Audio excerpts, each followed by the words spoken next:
RRB, l'invité du matin.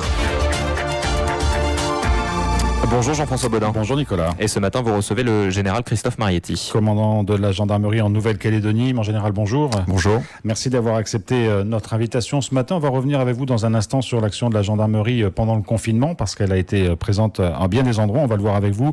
Mais avant cela, évidemment, l'actualité, c'est, j'allais dire, la reprise des accidents mortels en Calédonie. Il n'y en a pas eu pendant le confinement ou très très peu. Et puis depuis quelques semaines déjà, des accidents très graves. Impliquant des morts et des blessés. Qu'est-ce qui se passe? Est-ce que vous êtes surpris de cette recrudescence des accidents de la route? Alors l'insécurité routière en Calédonie demeure la tragédie de la décennie.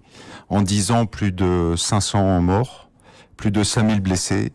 Ça doit être le sujet quotidien que devraient avoir à l'esprit tous les Calédoniens. La réalité de ces accidents, c'est la consommation d'alcool, de cannabis, la vitesse excessive qui entraîne un défaut de maîtrise et bien sûr des conséquences corporelles aggravées par le non-port de la ceinture de sécurité. Le profil type, c'est un homme plutôt âgé de 35 ans qui a bu, qui a consommé de l'alcool, une fois sur deux qui n'a pas le permis et qui est seul en cause, et qui effectivement ne porte pas la ceinture et décède lors de l'accident. Alors on comprend bien, on connaît les causes de ces accidents graves en Nouvelle-Calédonie. Qu'est-ce qu'il faut faire aujourd'hui pour essayer d'endiguer ce phénomène? Alors on entend régulièrement la population dire mais c'est parce qu'il n'y a pas assez de contrôle de gendarmerie. Gendarmerie, police et police municipale agissent au quotidien.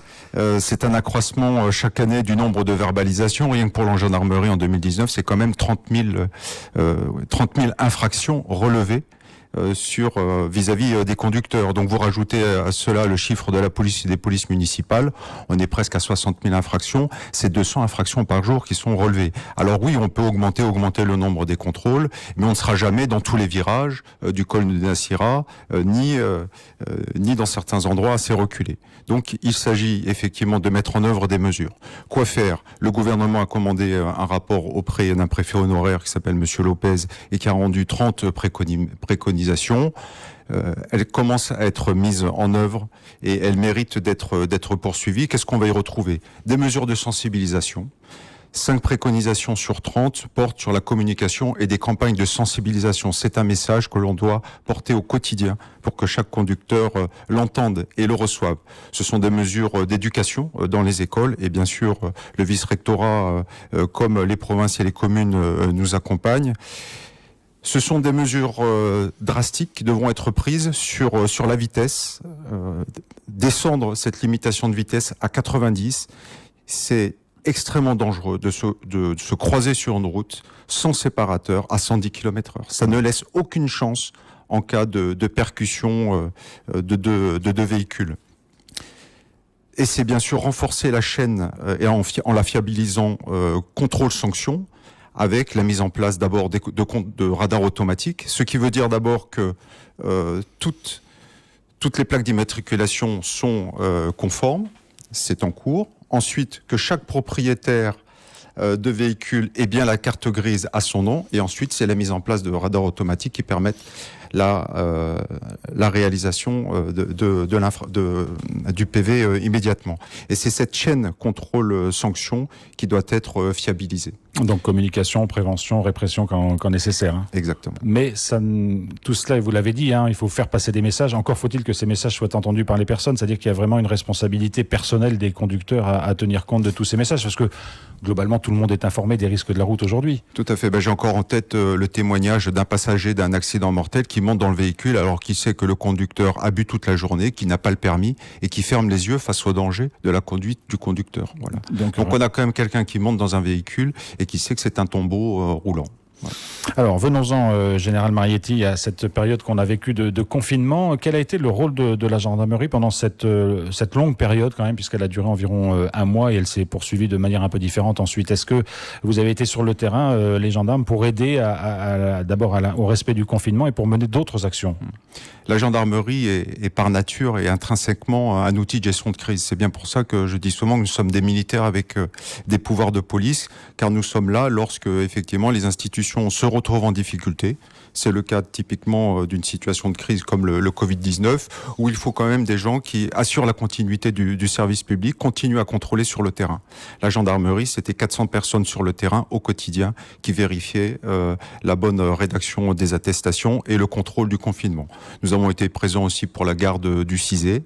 Mais pas que. Nous avons aussi pris conscience que dans cette situation de crise, il fallait aussi aider la population parce que l'économie ralentissait. Nous avons prêté concours, par exemple, à la banque alimentaire pour distribuer des repas ou transporter au moins de quoi confectionner des repas. Cette période a plutôt été une période calme en termes de délinquance. Nous avons eu le nombre de vols de véhicules qui a été divisé par 2, beaucoup moins de cambriolages. Évidemment, les gens étaient chez eux. En revanche, une vraie recrudescence des violences, notamment des violences intrafamiliales. Il a fallu qu'on réponde à cette réalité, d'abord en incitant via nos sites Facebook à aller déposer plainte pour les femmes qui subissaient ces violences. Et puis, on peut citer notre partenariat avec le gouvernement et l'ordre des pharmaciens pour faciliter l'accueil de ces victimes lorsqu'elles passaient à la pharmacie pour pouvoir effectivement déclarer leur situation et que l'on puisse intervenir. Vous avez senti que la population était quand même globalement respectueuse des consignes de confinement? Ça se passait bien sur le terrain? Je peux dire que les Calédoniens ont été exemplaires. On a vraiment vu des rues totalement vides sur Nouméa. On a vu effectivement des coutumiers qui nous ont accompagnés pour faire respecter le confinement en zone tribale. Ce qui a été moins exemplaire, ça a été malheureusement la consommation d'alcool, puisqu'on a quand même une recrudescence des violences. Une recrudescence qui a engendré également une recrudescence des appels le soir pour des raisons de tapage, pour des différents familiaux, et ce qui nous a amené à augmenter notre nombre d'interventions pendant cette période de 11% la nuit.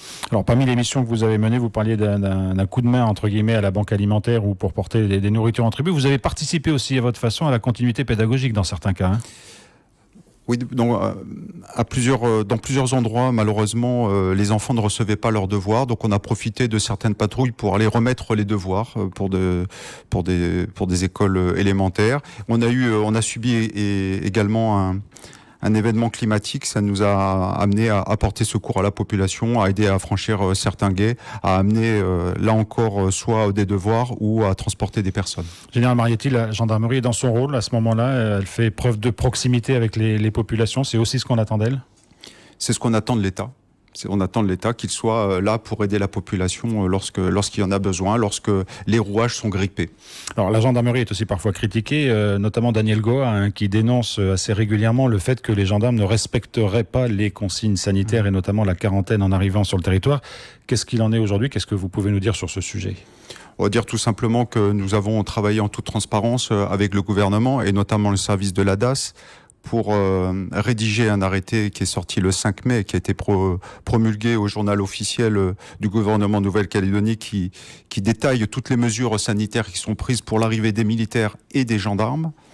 Nous sommes la seule population avec les militaires à être testés avant le départ. Donc déjà, on limite considérablement le risque d'importation.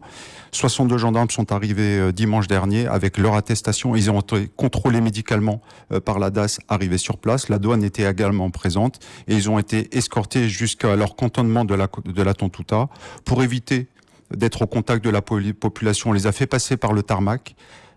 Et aujourd'hui, les gens sont en confinement sur le cantonnement de la Tontouta sous contrôle de la DIAS, donc du service de santé des armées.